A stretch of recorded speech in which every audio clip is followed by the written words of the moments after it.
देखो बच्चों, आज हम करेंगे ये सैंपल पेपर जो है क्लास 10th का, उसके क्वेश्चन। ठीक है। If a is equal to 2 raise power 2 into 3 raise to the power x, ठीक है। ऐसी एक टर्म b है, एक टर्म c है तुम्हारे पास। ठीक है। ये कह रहे हैं तुमको एलसीएम निकालना है a, b और c का। तो हमेशा याद रखो बच्चों, एलसीएम क्या होता है किसी भी नंबर का, जो भी उनके नंबर्स है, यहाँ पे फैक्टर्स है ना, इनकी हाईएस्ट पावर ले लो। ठीक है। तो देखो बच्चों, यहाँ पर 2 हाईएस्ट पावर यहाँ पे कितनी है, तो सब में देखो 2 रेज टू द पावर 2 ही आ रहा है। ठीक है। तो इसका मतलब एक हो जाएगा 2 रेज टू द पावर 2। ठीक।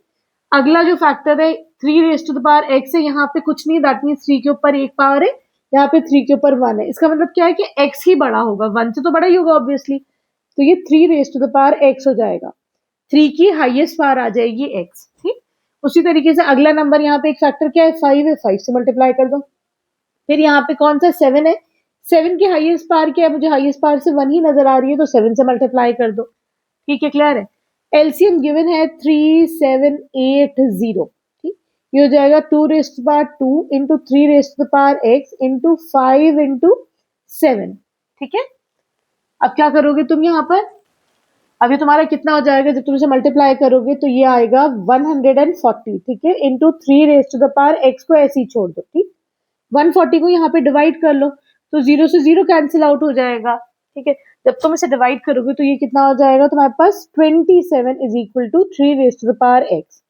अब तुम इसको क्या लिख सकते हो, मैं 27 को लिख सकती हूँ 3 into 3 into 3, this is equal to 3 raise to the power x। ठीक है। यहाँ पे 3 रेज पावर x को हम क्या लिख सकते हैं, कितनी यहाँ पे नंबर ऑफ टाइम से मल्टीप्लाई हुआ है, 3 दफा मल्टीप्लाई है, तो 3 रेज टू द पावर 3। तो x की वैल्यू कितनी आ जाएगी, 3 आ जाएगी। तो ऑप्शन कौन सा तुम्हारा सही हो जाएगा, तो option C will be the correct option here. ठीक है। अब देखो बच्चों, यहाँ पर क्वेश्चन है, यहाँ पे the shortest distance between the Y axis and the points. तो देखो ये समझो कैसे करना है इसको। तो समझो ये तुम्हारे पास ग्राफ पेपर है। ठीक है। तो यहाँ पर क्या हो गया, ये होता है तुम्हारा 0,0। ठीक है। यहाँ पे 1 2। ठीक है। और वाई एक्सिस 1 2 3, तुम्हारा यहाँ पे पॉइंट है सपोज करो। ठीक है। 2,3। ठीक है, क्लियर है। ये कह रहे हैं वाई एक्सिस, तो वाई एक्सिस तुम्हारा यही तो पड़ा, वाई एक्सिस से शॉर्टेस्ट डिस्टेंस बताओ इस पॉइंट का। तो यहाँ से यहाँ तक देख लो कितना है, तो ये डिस्टेंस कितना है, 1 2 है ना, 2 यूनिट्स है कि नहीं है ये वाला डिस्टेंस। तो जब भी ऐसा क्वेश्चन आता है ना, तो तुम वाई एक्सिस से अगर पूछा जाए तो तुम लोग क्या करो, उसका एक्स कोऑर्डिनेट देख लो। अगर ये लोग कहते कि इसका डिस्टेंस एक्स एक्सिस से निकालना है, तो क्या करते, तुम लोग इसका वाई कोऑर्डिनेट देख लेते। ठीक है, क्लियर। तो अभी के हिसाब से हमको वाई एक्सिस से निकालना है डिस्टेंस, है ना, ये वाई एक्सिस है, तो तुम एक्स कोऑर्डिनेट देख लो, तो आंसर 2 होगा इसका, ऑप्शन ए। ठीक है। अब देखो बच्चों, क्वेश्चन नंबर 3 में तुम्हारे पास 2 लाइन्स गिवन है। एक लाइन है तुम्हारे पास 3x plus 2ky is equal to 2। ठीक है। दूसरा है 2x plus 5y plus 1 is equal to 0। क्या करना है तुम्हें, जैसे ए बी और ये सी है तुम्हारे पास, लेकिन तीनों को ये तो एक तरफ ले लो या सी इधर कर लो, है ना। तो हम क्या करते हैं, इसको भी इज इक्वल टू के इस तरफ ले लेते, तो ये -2 इज इक्वल टू 0 हो जाएगा। अब क्या है, बस a1 b1 c1 a2 b2 c2 सब एक तरफ हो गए इक्वेशन में। ठीक है, क्लियर है। चलो, अब तुम्हारे पास क्या कंडीशन होती है, ये पूछ रहे पैरेलल ना हो तो k की वैल्यू निकालो। तो क्या करना है तुम्हें, पहले तुम ये देख लो कि पैरेलल होने का क्या कंडीशन है। ठीक है। फिर हम इस पे आते हैं कि ना होने का क्या है। तो देखो कि इफ लाइन्स आर पैरेलल, अगर इफ लाइन्स आर पैरेलल, अगर तुम्हारे पास दोनों लाइन्स अगर पैरेलल होती है तो क्या होता है बच्चों, a1 upon a2 is equal to b1 upon b2 is equal to c1 upon c2। ये कंडीशन होती है। चलो यहाँ पे अप्लाई करते हैं। तो a1 है 3, a2 है 2, this is equal to b1 है 2k, c1 है b2 है 5। ठीक। उसी तरीके से c1 कितना हो जाएगा, -2, c2 कितना हो जाएगा, 1 हो जाएगा। ठीक है, क्लियर है। जरा इससे भी कर सकते हैं हम, खाली इसको सॉल्व करके देखो। तो यहाँ पे क्या हो जाएगा, 3 into 5 upon 2 is equal to 2k। ठीक है, मैंने इसको सॉल्व करा, इतनी इक्वेशन को, सही है। तो यहाँ से क्या होगा, ये 2 भी इधर ले लो, तो k की वैल्यू क्या आ जाएगी बच्चों, k की वैल्यू आ जाएगी 15/4।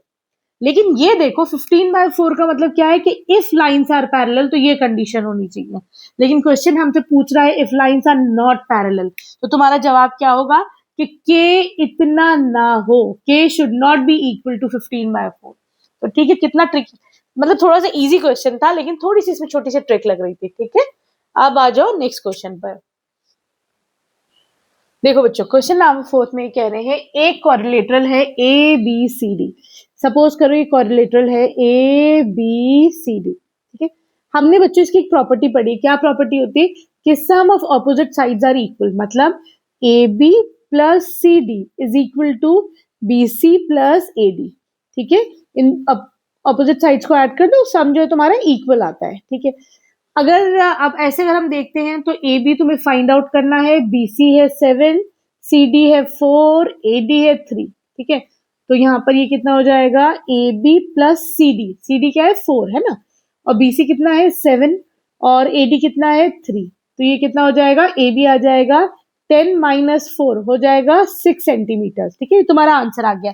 लेकिन बच्चों इसमें अभी ये एक बात और कह रहे हैं, इस सर्कमस्क्राइब्ड ऑन अ सर्कल, मतलब अंदर तुम्हारा एक या ऐसे करके एक सर्कल है। ठीक है, इससे कोई फर्क नहीं पड़ेगा, खाली फिर इसमें जो है अगर चाहो तुम लोग तो टेंजेंस वाली प्रॉपर्टी भी लगा के सॉल्व कर सकते हैं। कैसे, सपोज यहाँ पे पॉइंट एक पी है, ठीक है, और ये पॉइंट तुम्हारा आर है, इस पॉइंट को नाम दे दो तुम एम दे दो, इसको एल दे दो। ठीक है, तो टेंजेंट वाली प्रॉपर्टी क्या कहती है, tangent from same external point are equal, मतलब यहाँ पे तुम्हारा AP is equal to A L हो जाएगा। ठीक है, क्लियर। अगर तुम इस तरीके से करना चाहो तो ऐसे कर लो। उसी तरीके से यहाँ पर बी से जो दो टेंजेंट, एक बीपी है एक बी आर है, तो हम बोल सकते हैं BP is equal to B R. ठीक है, यहाँ पे क्या बोल सकते हैं हम, सी आर, सी से दो टेंजेंट है, is equal to C M. यहाँ से क्या बोल सकते हो तुम, D L is equal to D M. ठीक है, इन सबको ऐड कर दो, यहाँ से इन्हें ऐड कर दो, इधर ऐड कर दो, तो क्या होगा, चारों को जब तुम ऐड करोगे ना तो तुम्हारा यही निकल के आएगा। तो सिंपल हम ऐसे भी कर सकते हैं कि जो कोरिलेटरल है उसके ऑपोजिट साइड्स का जो सम होगा दैट विल बी इक्वल। जैसे दिल चाहे वैसे कर लो, आंसर तुम्हारा इसका यही आएगा। ठीक है, क्लियर है। अब आ जाओ नेक्स्ट क्वेश्चन पर। देखो बच्चों, क्वेश्चन नंबर 5 बड़े इजी क्वेश्चन है। ये पूछ रहे हैं sec theta plus tan theta is equal to X. Sec theta plus tan theta तुम्हारे एक्स के बराबर है। Find the value of sec theta minus ten theta. तो देखो हमको एक आइडेंटिटी पता है। क्या आइडेंटिटी है, sec square theta minus tan square theta क्या होती है, 1 के बराबर होती है। ठीक है, उसकी मदद से हम इसको चलो सॉल्व करते हैं। क्या करूंगी मैं, यहाँ पर मैंने sec theta plus tan theta, हमने क्या करा, ऊपर नीचे यहाँ पर sec theta minus ten theta multiply कर दिया। अभी देखो ऐसा क्यों करा है हमने। ठीक है, ये क्या हो जाएगा, ऊपर इन दोनों को मल्टीप्लाई कर दो। ठीक है, क्लियर है। तो ये हो जाएगा sec square A plus B into A minus B, क्या हो जाएगा ये, A square minus B square हो जाएगा, नहीं हो जाएगा, upon sec theta minus ten theta. ठीक है, सही, ये एक्स के इक्वल था, सही। अब देखो sec square theta minus tan square theta क्या हो जाएगा, ये 1 हो जाएगा। तो 1 upon sec theta minus ten theta is equal to X. ठीक है, तो इसका वैल्यू फाइंड आउट करना, इसको ऊपर ले लो, इसको नीचे ले लो, तो क्या होगा, एक्स नीचे आ जाएगा। ये कितना हो जाएगा, sec theta minus ten theta. कौन सा ऑप्शन आया तुम्हारा, देखो फर्स्ट आ गया, sec theta minus ten theta will be equal to 1 upon x. ठीक है, क्लियर है। Here we end this video. Video पसंद आई तो प्लीज चैनल को सब्सक्राइब करना। All the best for your class 10 boards. Thank you for watching Braino Solutions. बस बच्चों, बोर्ड में अपना एक चीज और करना, खूब अच्छे से मेहनत से पढ़ो, लेकिन बस टेंशन नहीं लेना और घबराना नहीं। अगर तुम लोग बगैर घबराए, बगैर नर्वस हुए पेपर दोगे तो पेपर ज्यादा अच्छा होगा। तो जितनी तैयारी करिए उस पर कॉन्फिडेंट हो जाओ कि भाई मैंने बहुत अच्छी तैयारी करी है। ठीक है, तो ऑल द बेस्ट एवरीवन।